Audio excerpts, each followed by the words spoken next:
Liam's small town was the sort of place where everyone knew everyone, and secrets had a way of making themselves known. It was a quaint little dot on the map, nestled comfortably between rolling hills and dense forests. Despite its serene appearance, a dark undercurrent flowed just beneath the surface. The town's most infamous legend was one that Liam's grandparents had whispered about in hushed tones, a sinister tale about the Bunny Man, a figure shrouded in darkness and terror. According to the legend, the Bunny Man was a deformed killer who wore a bloodstained rabbit costume and prowled the woods, leaving mutilated corpses in his wake. Liam had always thought of it as a story, an exaggerated tale to scare children and keep them away from the forest. At 25, working as a cashier at the local grocery store, he had all but dismissed it. That was until strange occurrences started disrupting his once mundane life. It began subtly. Liam had noticed that a few of the townsfolk seemed to avoid eye contact with him, whispering behind their hands when he walked by. They would quickly change the subject when he approached. One evening, as he closed up the store, Liam's unease grew.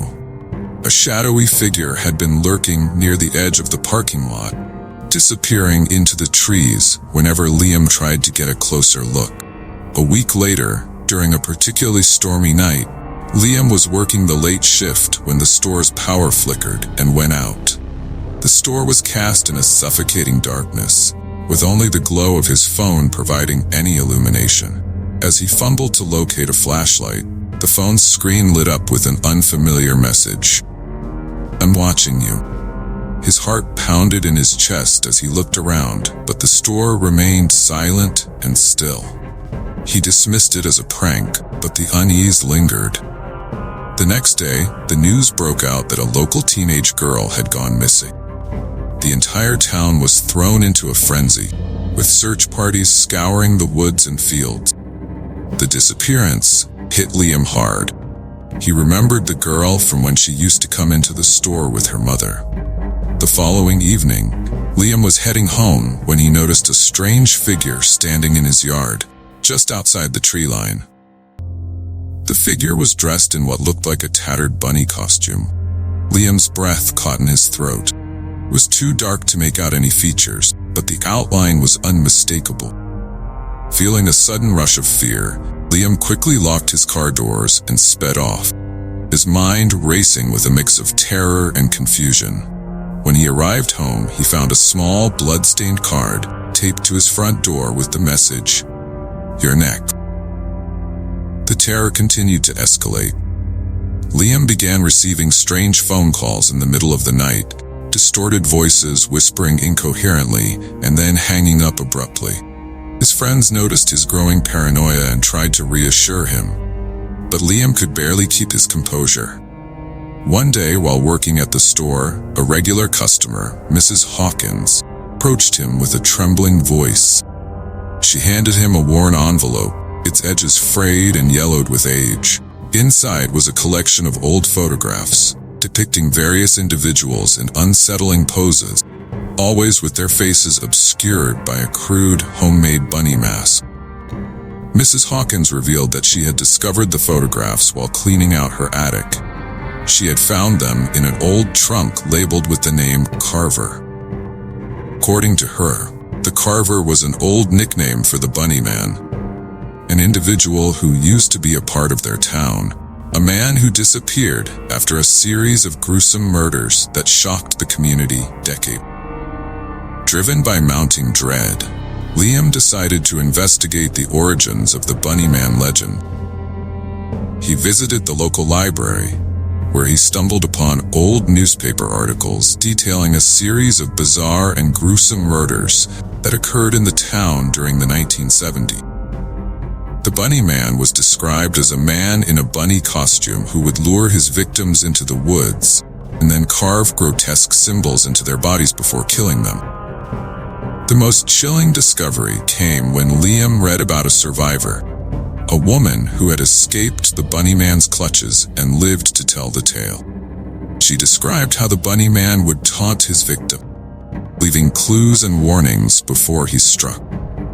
Her description matched the messages Liam had received. One night, while Liam was home alone, power went out again. The house was plunged into darkness. The eerie quiet was punctuated only by the howling wind and the occasional creak of the house settling. As Liam moved through the darkened rooms, he heard a faint, rhythmic scratching sound coming from the basement. Summoning every ounce of courage, Liam descended into the basement, his flashlight flickering unsteadily. At the bottom of the stairs, he found a chilling sight. Crudely drawn symbol on the wall, and a series of blood-streaked footprints leading toward a dark corner. In that corner, Liam found a mirror. Behind it was a hidden compartment, containing a blood-stained bunny mask and a notebook filled with twisted, incoherent ramblings. The last entry was dated just a few days prior. Liam will be the final piece. Before Liam could process the meaning of the entry, he heard the unmistakable sound of footsteps coming from the top of the stairs.